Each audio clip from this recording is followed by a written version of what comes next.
오늘 우리에게 주시는 하나님의 말씀은 누가복음 18장 35절에서 43절까지의 말씀입니다.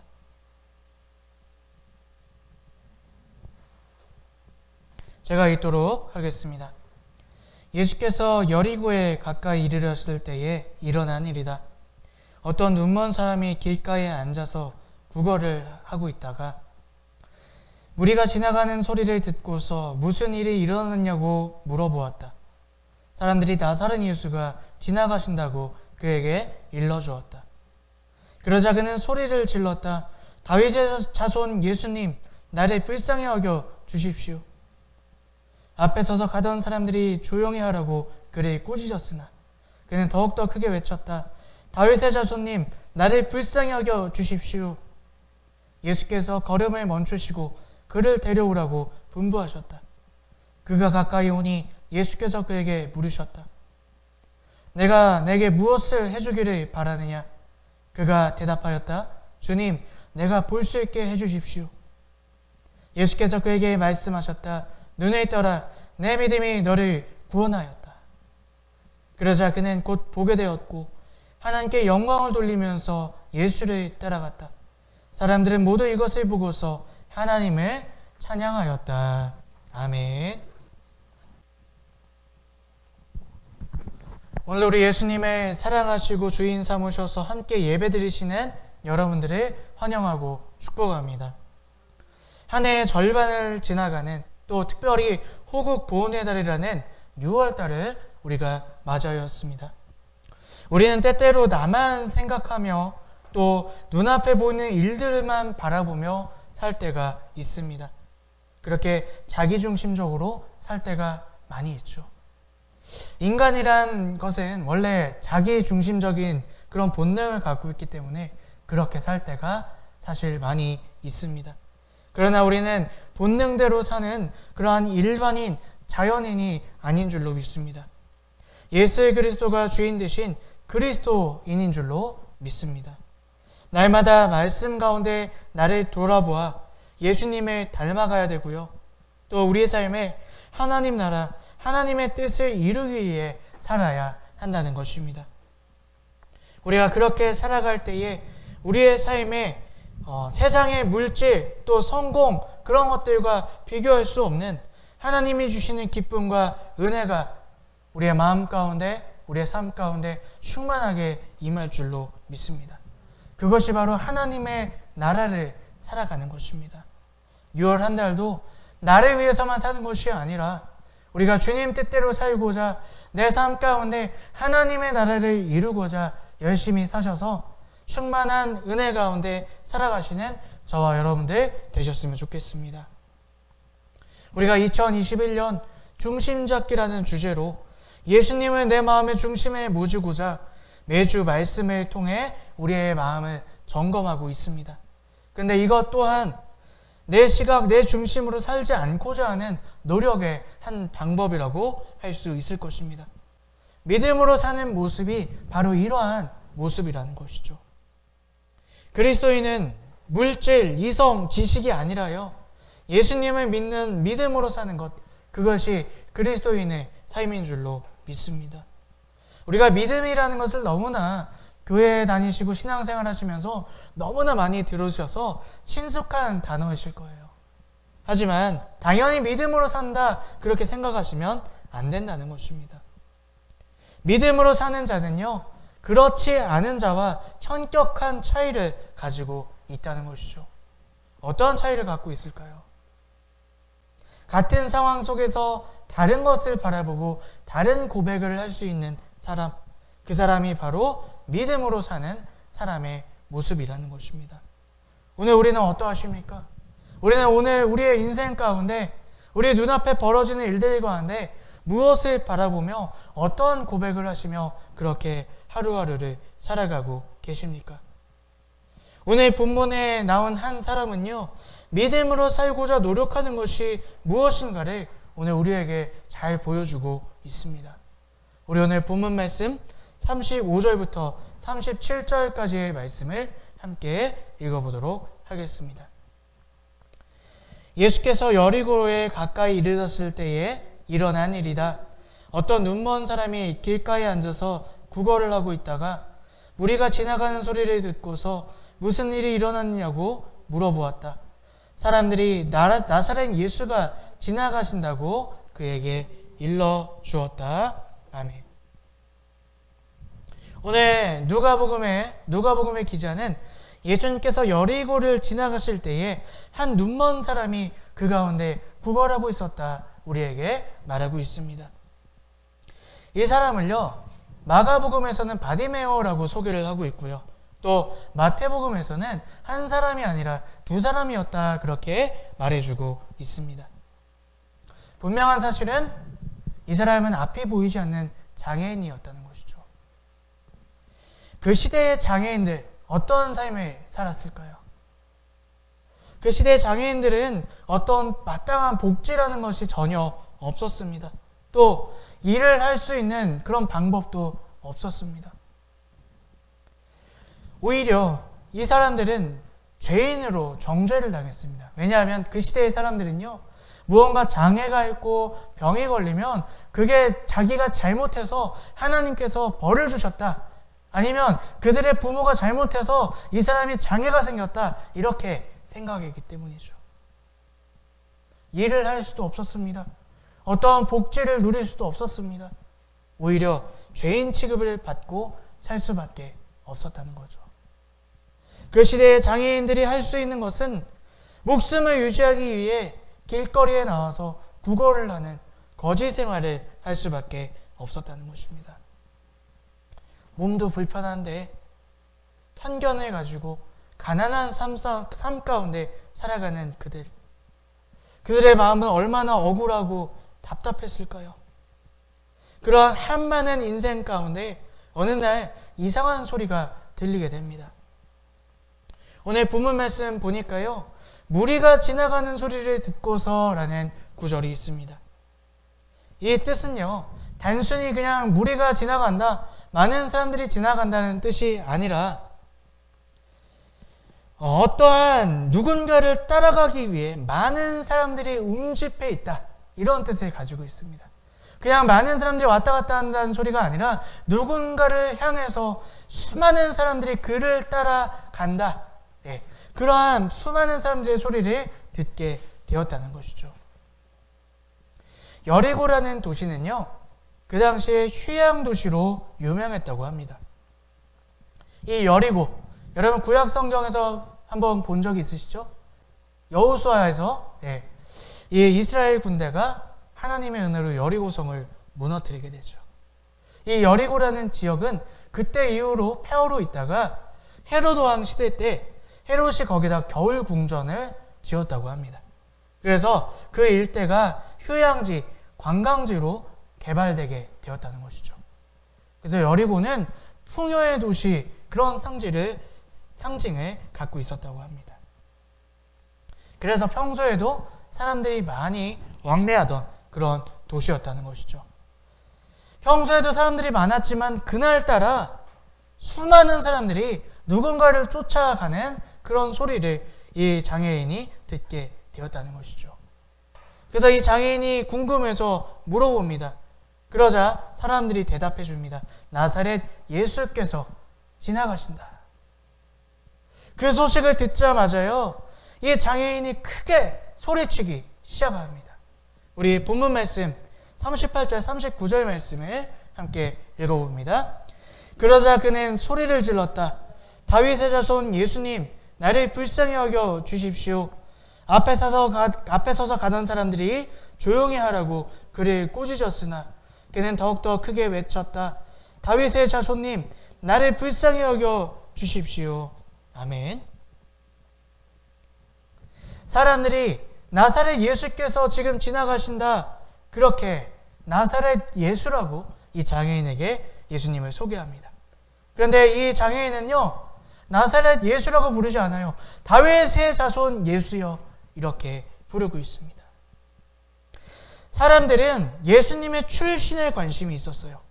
그냥 단지 유명한 선생님인데, 대단한 선생님인데 그분 고향이 나사렛이래, 그것에 관심이 있었다면 이 사람은 예수님의 단순히 유명한 선생님이 아닌 메시아, 하나님의 아들, 구원자로 고백하고 있다는 것입니다.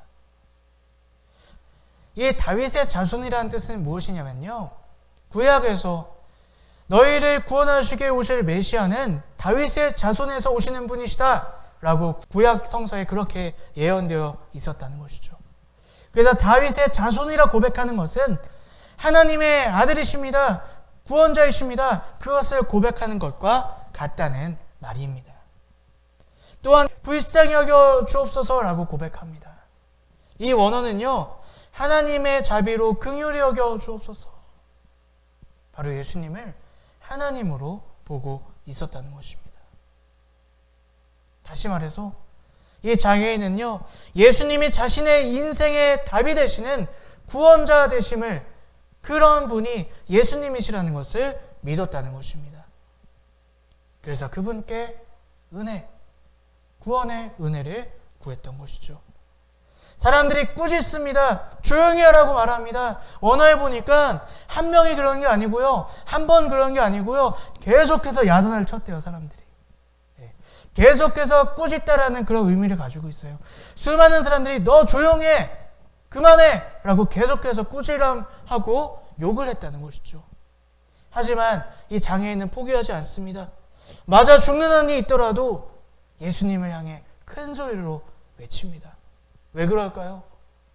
예수님만이 자기 인생의 답이라는 것을 굳게 믿고 있었기 때문입니다. 이것이 바로 예수를 믿는 믿음으로 사는 자의 모습이라는 것입니다. 예수를 믿는 자의 모습은 인생의 모든 답이 예수님임을 믿으며 그분의 은혜를 구하며 살아가는 자, 그런 사람이 바로 예수를 믿는 믿음으로 사는 모습이라는 것입니다. 저는 개인적으로 이 앞을 보지 못하는 장애인이 얼마나 억울하고 힘든 인생을 살았을까, 저는 간접적으로 이해를 합니다. 저도 눈이 상당히 좋지 않고 그것 때문에 억울한 일도 많이 당하고 또 쉽지 않은, 남들보다 어려운 인생을 살고 있기 때문이죠. 하지만 오늘 성경이 말하는 것은요, 단순히 장애인의 이야기를 하고 있는 것이 아닙니다. 이렇게 억울하고 답답한 인생을 사는 것이 오늘 우리 모두의 인생이라는 것이죠. 우리가 이 땅을 살아가면서 대부분의 사람들은 억울하고 답답하고 오해를 받을 때도 있고 누명을 쓸 때도 있고 열심히 힘들게 힘을 다해 살아도 문제가 해결되지 않는 그런 인생을 살고 있다는 것입니다. 오늘 우리의 인생이 그렇지 않으십니까? 이렇게 살고 싶지 않은데, 내가 생각했던 인생은 이런 게 아닌데, 이렇게 한숨을 쉬며 푸념을 하며 이런 고백을 하며 나이를 들수록 그렇게 사는 것이 이 땅을 살아가는 모든 사람들의 인생이 아닙니까? 우리 모두 세상 가운데, 세상 일, 돈 문제, 인생의 문제 가운데 억압당하고 억울하고 서럽고 그렇게 살아갈 수밖에 없다는 것이죠. 어떻게든 이 인생의 문제에 답을 찾으려고 해도 그 어떤 답도, 그 어떤 방법도 이 문제들 가운데 자유를 줄 수 없고 행복을 줄 수 없다는 거예요. 이 땅에 그 무엇도 답이 될 수 없다는 것입니다. 하지만 우리에게 답을 주시겠다, 우리에게 참 행복과 평안을 주시겠다 약속하시는 분이 한 분 계십니다. 우리 마태복음 말씀, 마태복음 11장 말씀을 함께 읽어보겠습니다. 수고하며 무거운 짐진 사람은 모두 내게로 오너라. 내가 너희를 쉬게 하겠다. 나는 마음이 온유하고 겸손하니 내 멍에를 메고 나한테 배우라. 그리하면 너희는 마음에 쉼을 얻을 것이다. 아멘. 요한복음 말씀도 함께 읽어봅니다. 예수께서 그에게 말씀하셨다. 나는 길이요 진리요 생명이다. 나를 거치지 않고서는 아무도 아버지께로 갈 사람이 없다. 아멘. 예수님은 오늘 우리에게 인생 가운데, 인생의 문제 가운데 넘어지고 쓰러지고 답답하고 걱정만 가득한 우리에게 나에게 오라 말씀하십니다. 내가 너희의 짐을 대신 짊어지시겠다. 내가 생명이다. 내가 길이다. 오늘 우리에게 그렇게 말씀하시고 계시다는 거예요. 그래서 우리는 예수님을 믿어야 합니다. 예수님을 의지해야 합니다. 그분이 답임을 믿고 그분의 은혜를 구해야 할 줄로 믿습니다. 이 장애인은 사람들의 꾸짖는 소리 가운데서도 예수님을 더욱더 크게 외치고 부르짖었습니다. 오늘 우리가 예수님을 믿는다 할 때 그 시각장애인의 꾸짖은 사람들이 오늘 우리를 조롱하고 욕할지도 몰라요. 여러분, 제가 듣기로 직장 다니시는 분들, 의료기관 쪽에 종사하시는 분들, 교회 가고 싶은데 직장 사람들이 매주 검사한다 그래요. 당신 지난주에 교회 갔어? 안 갔어? 예, 검사한다 그래요. 그리고 가면 엄청 눈치를 주고, 그래서 마음이 너무 힘들고 어렵다고들 그런 이야기를 듣게 됩니다. 여러분들, 근데 교회 가는 게 예수님 믿는 게 아니에요. 여러분, 어디서든 예수님을 붙잡고 예수님의 은혜를 구할 수 있다는 것입니다. 오늘 시각장애인이 교회 갔나요? 회당에 갔나요? 아니요. 자기가 있는 그 길거리에서 예수님이 지나가신다는 소리를 듣고 외쳤어요. 그럴 때 예수님께서 그 시각장애인을 만나 주셨습니다. 여러분, 사람들에게 눈치를 주나요? 교회 갈 수 없는 상황인가요? 더욱더 주님을 붙잡으십시오. 외치십시오. 기도하십시오. 내 이 답답한 마음, 이 시대 가운데 내가 무너진 마음, 코로나 블루라고 하죠. 그렇게 우울한 마음 가운데 주님, 나를 만나 주시옵소서. 우리 인생의 답이 주님인 줄로 믿사오니 주님의 은혜를 구하오니 주님 함께하여 주시옵소서. 오늘 우리의 믿음은 어떠하십니까? 진정 예수님이 답이라 생각하는 그 믿음으로 여러분들의 신앙생활하고 계십니까? 모든 문제 가운데 그분의 은혜를 구하며 그분이 답임을 믿으며 그분께 모든 것을 맡기며 그렇게 기도하며 살아가고 계십니까?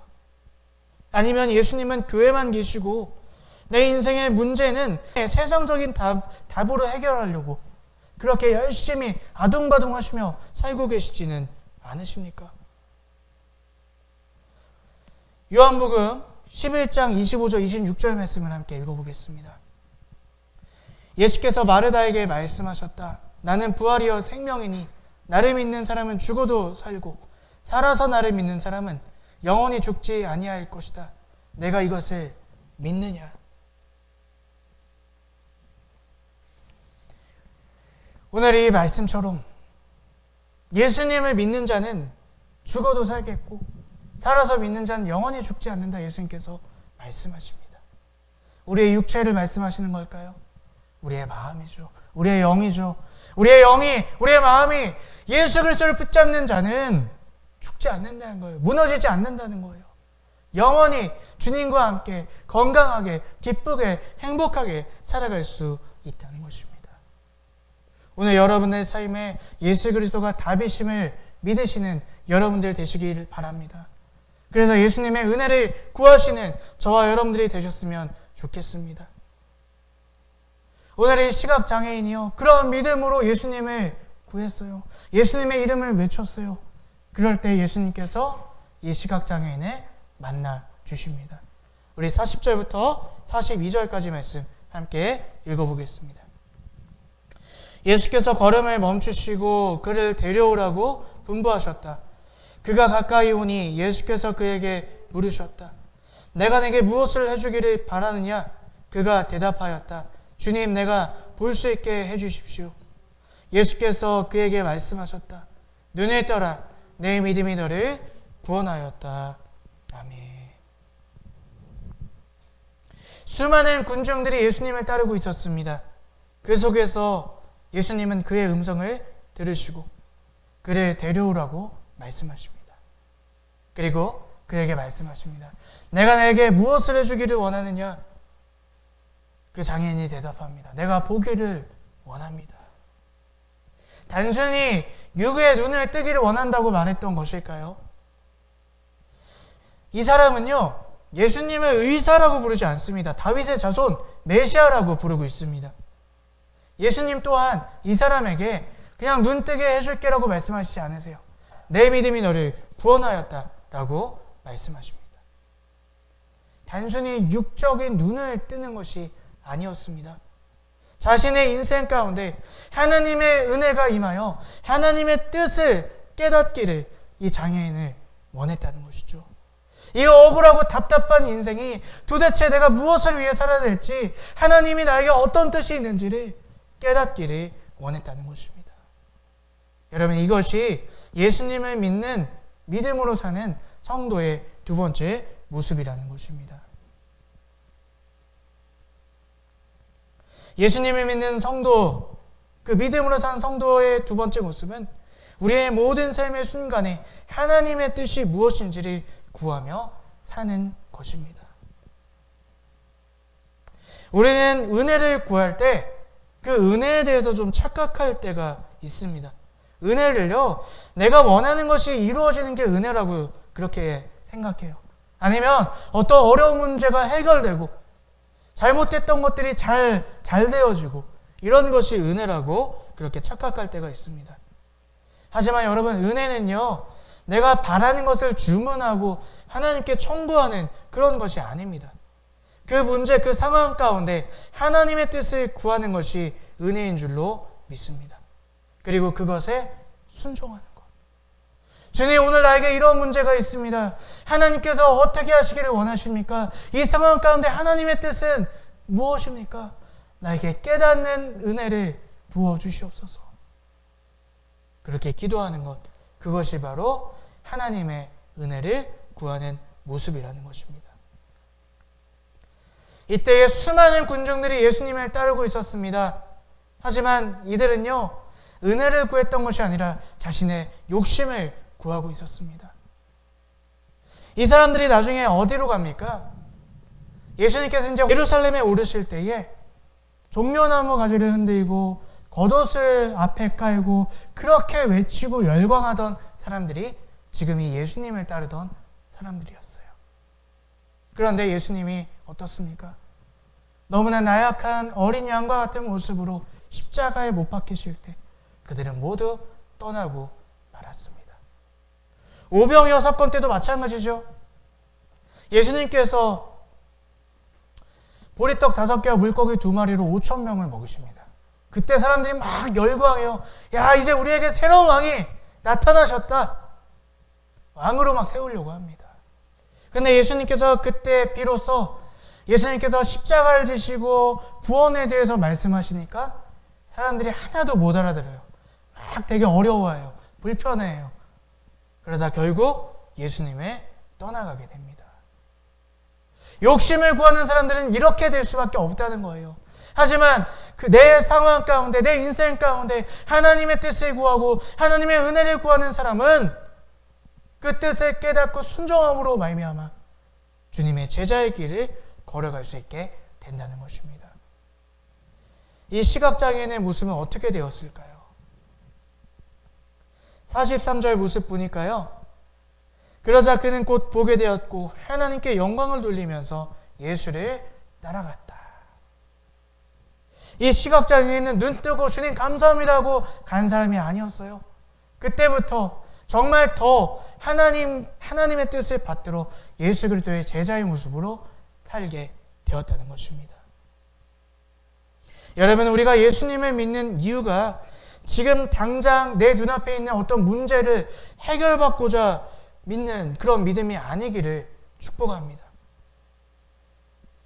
우리의 인생 가운데 하나님의 뜻이 무엇인지 그 은혜를 구하며 그 뜻을 위해 순종하며 살아가는 그러한 우리의 신앙이 되기를 주님의 이름으로 축복합니다.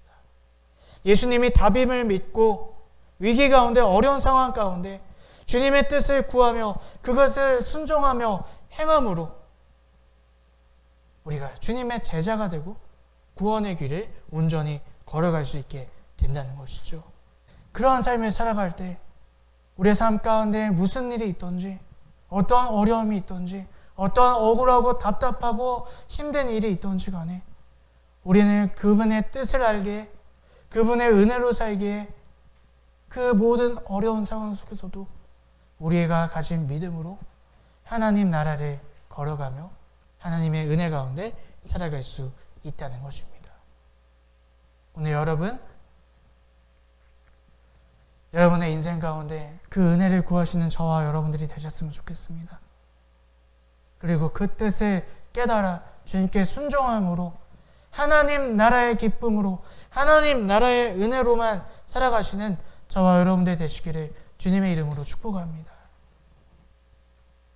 오늘 본문은요, 이제 예수님께서 십자가를 지시기 위해 예루살렘으로 가시는 길 중에 일어난 일입니다.